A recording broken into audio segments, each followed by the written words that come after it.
from our sponsor. Advanced Elements is the leader in design and manufacturing of inflatable kayaks with cutting-edge technology and providing excellent customer service. All of their products are designed to give paddlers the tools they need at a value they deserve. Check them out at advancedelements.com or call toll-free at 866-262-9076. Hello, and welcome to Paddling and Pedaling Florida Adventures. I'm your host, Mr. D. Hey, as we said yesterday on a video doing the G-Force T42 facelift on the final, we were going to talk about and review my new Volta, and that's by GoPro. Now, I got to be honest with you guys, it took me over a year to decide to even purchase this item because I really didn't have a need. You know, my video stuff with the GoPro was mainly done on the kayak, so I really had no use. I have the GoPro remote watch, and then I also have my cell phone, so I didn't really have a need.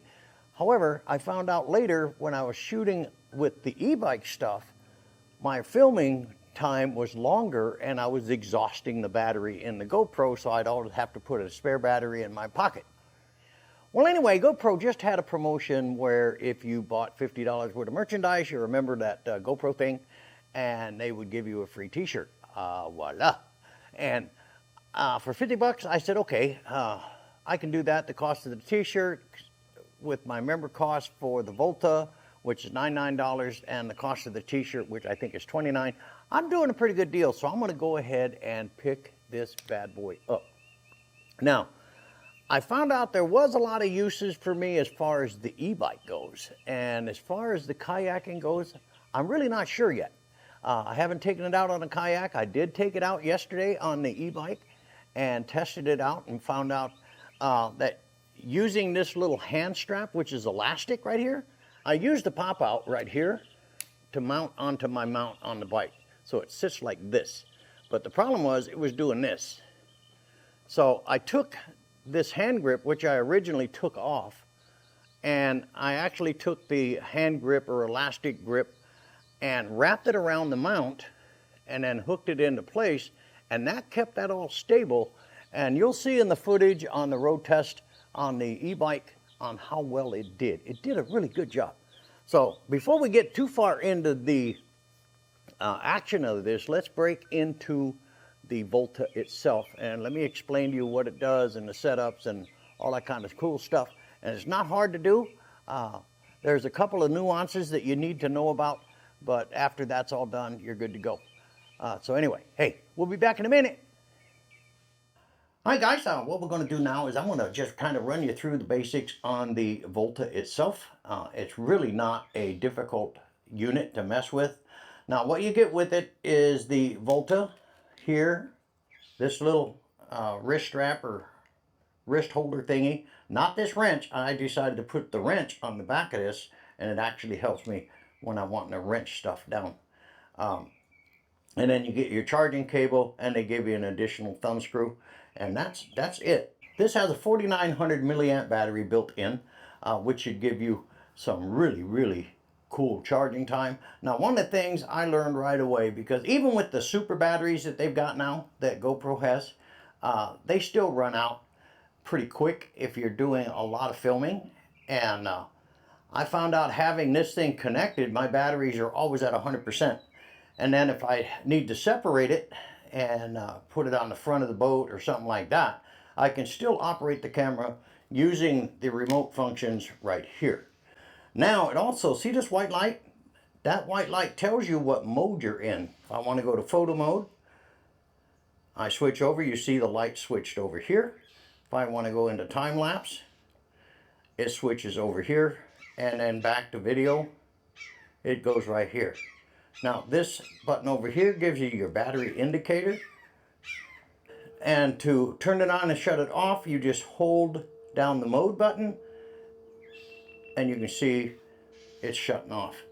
I've been using this a lot the last couple of days, and keeping this thing going and keeping the batteries charged in the GoPro. I mean, a lot of footage on the bike. The reassembly of the G-Force T42, the camera was running that whole time. So it was probably 3-4 hours worth. And that's the lifespan of this particular battery right here. Now, one of the great things is this side mount, which I use. You press this button here and you can see it just pop right out. Now that's where I mount on my bike. I mount it like this, and that gives me some better stability. Also, one of the things this thing does is it turns on 25-degree increments, as you can see right here. So you can easily switch direction depending on what you're shooting, and it's pretty cool how that all works. Your battery charge door is right below the cord, and it's a USB-A to USB-C, and they supply the cord, so no problem there. Now, to get it all hooked up, it's really, really simple, and we're going to go through that right now.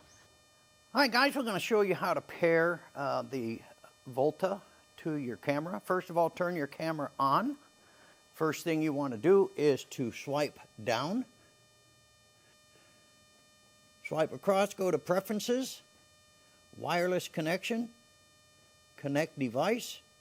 Now, on your Bluetooth indicator on the Volta, hold it down.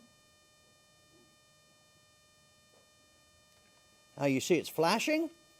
Down here at the bottom of the menu, see Volta. And that's all there is to it. Now the Volta is all connected. I'm going to go ahead and shut the camera off using the remote. And that's how easy it is to pair your camera to the Volta. So you can see the setup all right here. It's really a kind of a cool setup. Now, is it worth the $129 if you're not a member, or $99? You know, I guess it depends on how you're going to use the thing. Be honest with you guys. I'm going to be straight up honest.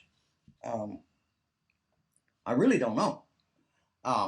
I see where I can use it now in a two-way positioning system.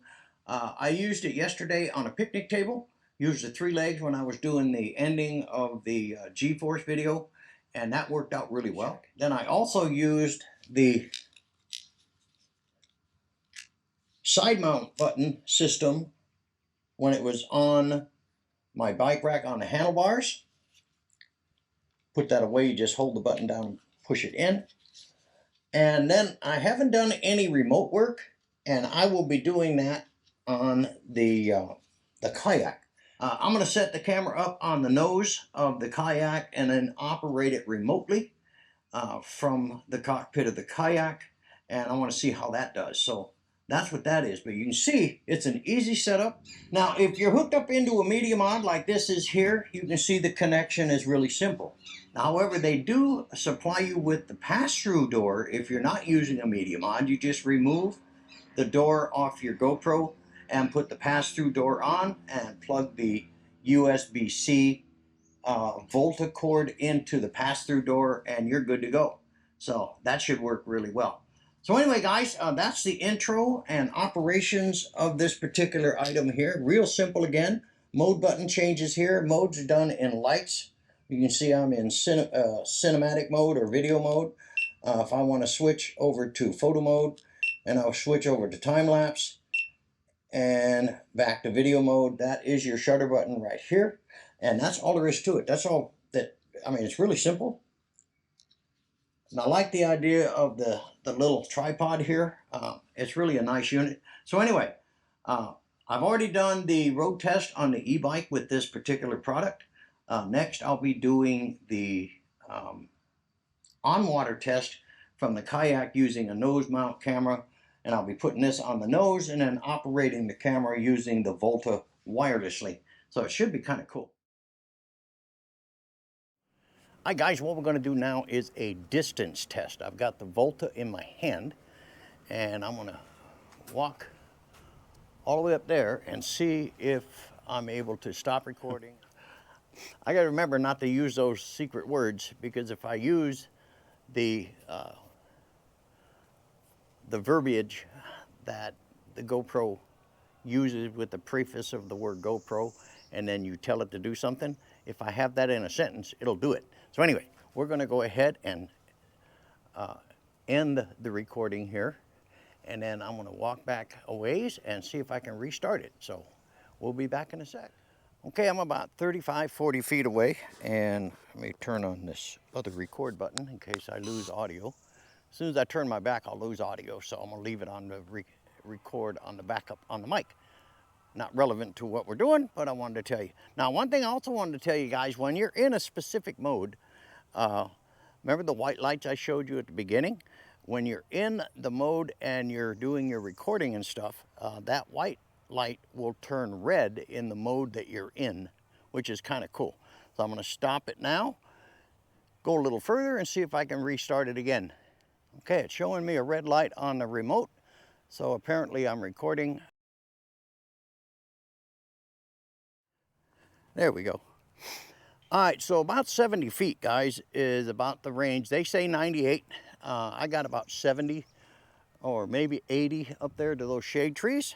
And that's when it just dropped out. The red light on the remote went away, so I knew that I lost it. So figure about 60, 70 feet to be on the safe side, but I don't think you're going to be that far away from your camera in the first place. So let me walk on down here, and I'm pretty pleased with it. They gave me the distance is what I expected. I was expecting about 75 feet, and I definitely got that. Okay, now I'm back at the bike, guys, and everything here seems to be up to speed. But again, you can see the little red light right here. That tells me that I am recording. Just don't use the word GoPro in front of the verbiage that you're doing, because it will act on it. And one thing cool, the voice command still works, and also the remote will continue to work. So if you use a voice command and a remote, it won't, fight each other, which is kind of cool. I'm going to do another distance test, guys. This one's going to be unobstructed. You can see there's nothing obstructing the signal. I'm going to see if I can get all the way back to those trees back there to see if this thing will work. So I'm going to shut it off now and then kick in about 50% down there and see if I got a red light. And then we're going to see if we can get all the way back there. And that's over 100 feet, well over 100 feet. So I don't know if it's going to work or not. So we'll be back in a sec. All right, we're a good 60 feet away. I've got a red light, so that means I'm recording right now. I'm going to go ahead and head further back out and see what we got here. So let me stop it. I'm pretty close to 80 feet, if not more. I've got a solid red light. Now again, this is unobstructed, and you can see it's still recording. So I'm going to stop it and then see if I can get all the way out to the trees. All right, guys, I've got a red light, and I know I'm well over 100 feet.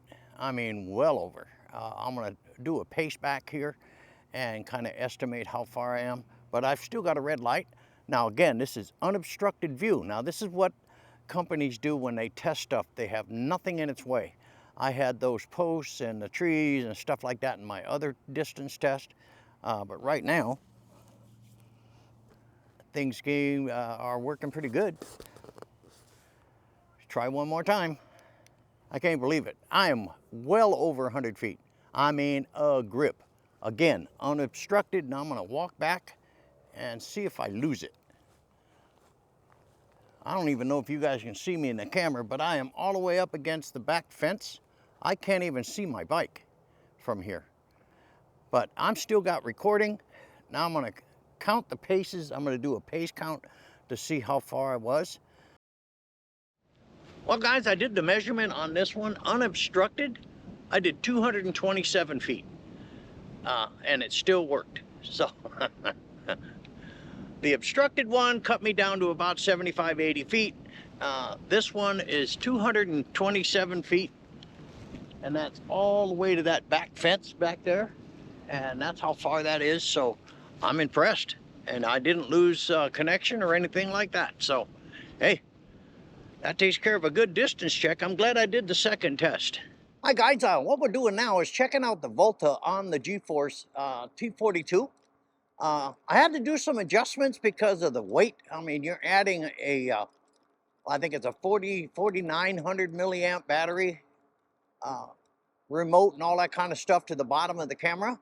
But I found out with the particular mount that I have here, if I rest the mount up against that, it knocks the bouncing down significantly. So all I had to do was kind of add a little bungee cord thing, and that seems to be working out pretty well. But you don't really need it, but I won't know until I get it into post-production on how good it does.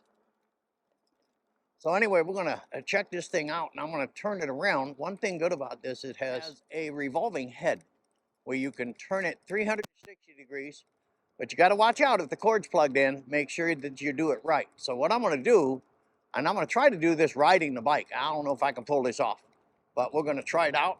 I'm gonna turn it and turn it, lift it up, and now it's shooting straight forward, but that was actually pretty simple. I didn't have to stop the bike or anything like that.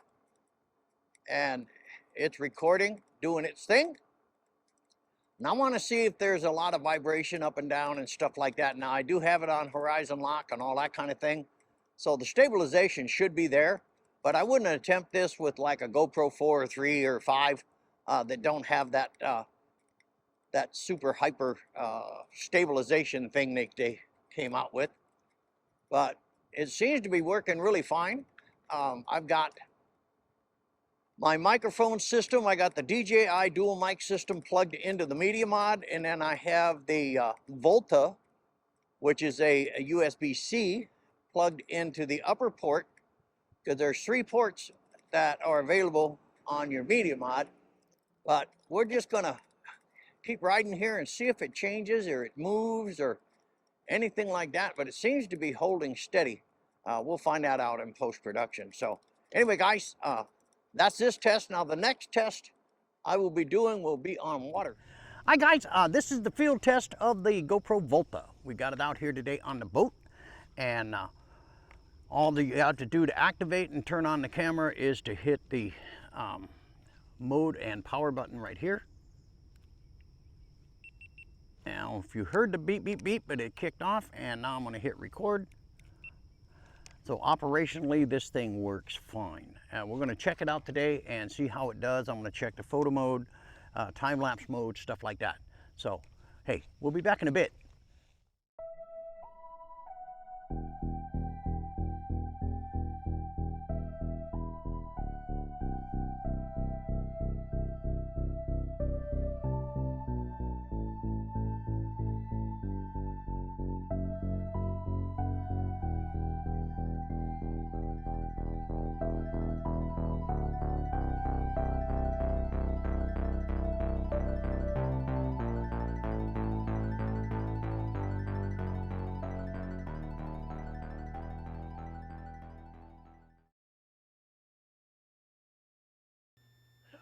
Well, hello guys, we are back from all our testings. We did the on-water test yesterday.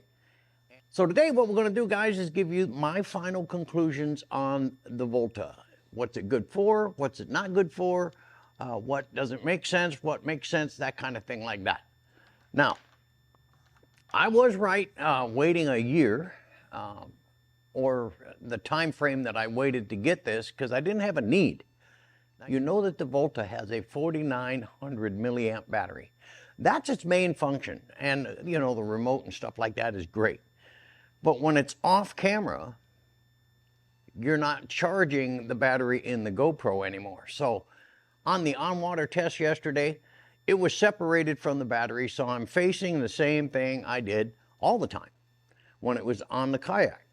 So it's easier to use my cell phone remote or my GoPro remote watch in this particular case, because I don't get the benefit of having the charging system connected to the camera when it's mounted on the front of the kayak. So if you're going to purchase this item strictly for kayaking, I'd kind of rule against it.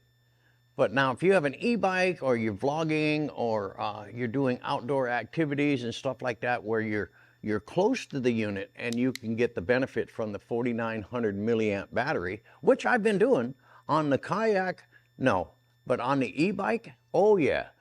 Now the center mount right here is metal, and the great thing about it is you can offset the weight by putting it on the handlebars of your e-bike and mounting it like this. Now I'd recommend that you keep the little wrist strap thingy on and then wrap it around the mount that you're connecting it to on your handlebars, and that'll keep it really stable. You saw in the footage how stable the footage was, and I was real pleased with that.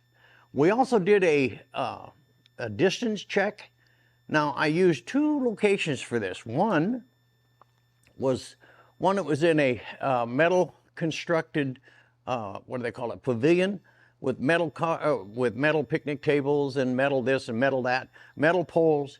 And then I walked out. Look, that's going to knock the signal down, and it did. I got about 80 feet, I guess, maybe close to their claimed 98 feet. But then I lost the signal, and the red light when it was recording just shut off. So that means I lost connection. So I moved back up to about 75 feet, 80 feet, and then it reconnected, and we was all good to go. Then I did the unobstructed distance test. Now the unobstructed distance test, guys, man, I was blown away. 227 feet. Now what I did is I paced it back, then I measured my pace. Then I did the math and came up with 227 feet of unobstructed signal right to the GoPro that was mounted on the e-bike. Now I was blown away with that, guys. I mean, 227 feet, and they only claim 98. But again, that was unobstructed. Now, if you had bad atmospheric conditions, there's a lot of things that can affect your signal. And the big thing is that these have to maintain line of sight. Same thing with wireless microphones. They all have to have line of sight. Now, if you break that line of sight, you're going to knock the signal down. It happens to me all the time using either the Rode Go or the DJI dual mic system. And I think the same thing happened here, because there was such a difference between the obstructed distance check and the unobstructed distance check. I mean, you're looking at 80 feet here, 227 feet here. So there was a lot of differences there. Is it worth it? That's the big question. If you're using it on an e-bike, for which I do, yes, it is, absolutely. And it keeps it stable. Now you've got plenty of power because you're keeping the Volta plug plugged into the GoPro, which is keeping the GoPro charged. They say 2.7 hours just on the 4900 milliamp battery, and you get about 90 minutes on the GoPro Super battery. So, you know, you're looking at about 4 hours total. And I did run it through its paces. I got it down to 1 bar, as you saw. You saw this earlier in the video where I showed you how to check the battery level to see what it is. You hit this button right here, and then it will show you what your battery level is. And I was down to 1 bar, and then I thought something was broke, but it was actually, I was down to 1 bar. So I had to go in and recharge it. But again, I had been videotaping a lot of activity without recharging the Volta. So it really worked out well, and it kept my battery on the GoPro at 100%. So yes, that part of it is great. For vlogging, absolutely. For e-biking, absolutely. For kayaking, no. It doesn't make sense. Because if you're gonna kayak using this, like this, your hands are not free to paddle. So I had this mounted on the nose of the Airvolution Sport, and I was able to operate everything. I mean, I went through all the modes. You saw it in the video. But again, you have the same problem that you had before you bought the Volta. You are strictly reliant on the battery in the GoPro. And that was the thing that I wanted to fix. So for kayaking, no. E-biking, yes. Other activities, underground filming, action, stuff like that, yes, absolutely, absolutely. But if you're going to buy it strictly for kayaking, I would rule against it. So anyway, guys, I hope you enjoyed this video. I know we enjoyed bringing it. Terry and I went out on the water yesterday and had a ball. And I was able to finish up the on-water test out there. So anyway, hope you enjoyed this. We'll see you on the next one.